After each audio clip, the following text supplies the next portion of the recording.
한글 창제 이후 불경의 번역 과정에서 여성들의 역할이 처음으로 밝혀져 주목받았는데요. 전영숙 연세대 중국연구원 전문연구원이 지난해 조선초 불경 언해와 불자 여성의 참여라는 논문으로 제12회 만해학술상 우수상을 수상했습니다. 당시 여성들이 어떤 역할을 했었고 어떤 의미가 있었는지 들어보겠습니다. 스튜디오에 전영숙 박사님 모셨습니다. 박사님 안녕하세요. 안녕하세요. 네, 지난 12월 제12회 만해학술상 우수상을 수상하셨습니다. 먼저 수상 소감부터 들어보겠습니다. 저한테는 너무 과분한 상이라고 생각합니다. 네. 평소에 만해 스님을 존경했었는데요. 이렇게 만해라는 이름이 걸린 상이라서 더 의미가 있고 앞으로 더 잘 살아야지 하는 생각을 했습니다. 네, 다시 한번 축하드립니다. 조선초 불경 언해와 불자 여성의 역할에 대해서 처음으로 밝히셨는데요. 어떤 역할이 있었는지 궁금합니다. 네, 금강경 언해 작업 과정을 통해서 살펴보면은요, 총 9명의 여성이 사업에 참여했습니다. 그 번역의 전 과정은 먼저 한자를 보면서 한글로 구결을 달고 이 구결에 의거해서 번역을 하고 다시 최종 검토하는 세 단계로 진행이 됐었는데요. 그 중에 첫 번째 단계인 구결을 다는 작업에 총 8명의 여성이 참여했었습니다. 세조와 세조 며느리인 정빈한 씨가 먼저 어전에서 구결을 다는 작업을 했는데 세조가 소리내서 읽으면은 며느리 한 씨가 그걸 받아 적고 검토하고 이거를 다시 7명의 여성이 받아서 재검토를 했습니다. 마지막으로 9번째 전원 조두되는 왕과 여성들 사이에서 명령을 전달하는 그런 일을 맡았습니다. 네, 이번 논문에서 능엄경과 금강경 언해에 참여했던 여성들을 조선왕조 실록의 기록에서 찾아냈다고 들었는데 또 다른 기록들도 있습니까?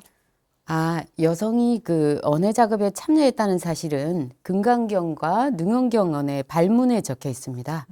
발문이라는 거는 이제 책 뒷부분에 이 책이 어떻게 나오게 됐나 간행경이라든지 참여한 중요 인물이라든지 연도라든지 이런 게 간단하게 적혀 있는 글입니다. 그래서 조선왕조 실록에는 그런 내용은 없습니다. 사실 뭐 임금이 호불군주라고 그래서 이걸 불편하게 여기는 그런 조정 대신들이 그런 많았던 상황이었기 때문에 네. 예, 언해 작업에 이런 뭐 참여한 여성들 이름까지 실록에 기록되기는 어려웠을 겁니다. 그렇지만은 세조가 불경은 아니지만 주역 언해의 구결을 확정하는 과정에서 굉장히 고심하는 그런 내용, 여러 조정 대신들의 의견을 구하는 내용이 세조실록에 잘 기록이 되어 있습니다. 그래서 이런 걸 볼 때 불경 언해 과정에서 구결을 확정하는 데에 여성이 참여했다는 이거는 단순히 여성을 들러리로 세우는 게 아니에요. 이 여성들이 전문적인 지식을 겸비한 뛰어난 불자 여성들이었겠구나 하는 거를 생각해 볼 수 있겠습니다. 당시에 여성들의 활동, 여성들의 참여가 어떤 의미가 있었다고 보시나요? 여성들이 불경 번역 작업에 동참할 수 있었던 건 무엇보다도 세조의 배려가 컸겠죠. 하지만 더불어서 한문불경과 훈민정음 활용 능력을 갖춘 불자 지식인 여성들이 당시에 있었고 불경의 해안이 밝은 여러 지식인들이 여성 지식인이 있었기에 가능한 일이 아닐까 싶습니다. 그리고 당시로서는 새로 만들어진 훈민정음을 능숙하게 읽고 쓸 수 있는 사람이 많지 않았을 테니까 강경도감에서 번역 작업에 참여한 여성 중에는 훈민정음 창제 과정이나 창제 후에 초기 활용 과정에 관여했던 사람이 포함되지 않았을까 하는 생각을 해봅니다. 네, 이와 관련된 후속 연구 과제가 있으신가요? 네, 관련 주제를 좀 더 심층적으로 연구하려고 지금 마음먹고 있고요. 네. 또 제가 중국 연구를 하고 있으니까 역대 한국과 중국에 재가 여성과 출가 여성 중에 훌륭한 분들이 많은데 그분들의 발자취를 좀 더 규명해 보고 싶습니다. 네. 대만 사범대학교에서도 조교수를 하셨습니다. 대만 불교는 짧은 시간에 괄목할 만한 성장을 했는데 이유는 무엇이라고 생각하시는지요? 글쎄요, 제 생각에는 대만 불교가 이렇게 단기간에 성장할 수 있었던 관건은 이분들의 어떤 절박함이 아니었나 그런 생각이 듭니다. 네.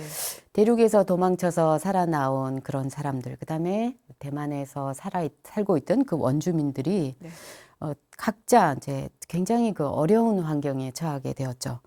그래서 물질적인 결핍은 물론이거니와 일종의 집단적인 패닉 상태에 있었다라고 저는 생각이 됩니다.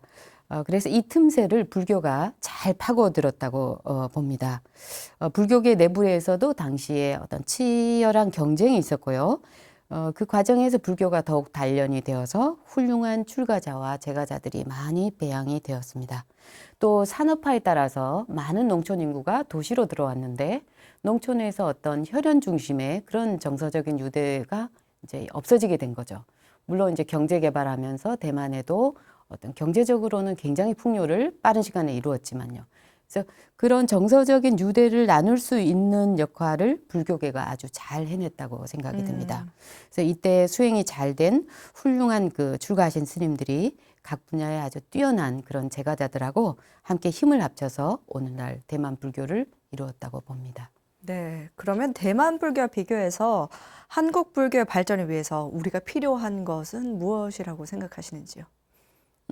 제가 보기에 대만 불교는 사부 대중이 계를 아주 잘 지키고 그다음에 굉장히 거시적인 안목을 갖고 사회를 선도하기 위해서 항상 굉장히 노력을 하고 있다는 겁니다. 그리고 또 한 가지 언급하고 싶은 것은 지금 이제 대륙에서 불교가 크게 융성하고 있잖아요. 네. 근데 거기에 큰 힘을 제공한 것이 대만 불교계에 드러나지 않게 아주 오랫동안 인내하면서 물심양면으로 소리 없이 지원한 덕분이 아닌가 생각이 듭니다. 네, 앞으로 한국 불교사에서 여성들의 역할이 더 많이 확대되기를 바라고 또 그 연구를 통해서 진전이 있기를 기대해 보겠습니다. 오늘 시간 내주셔서 감사합니다. 감사합니다.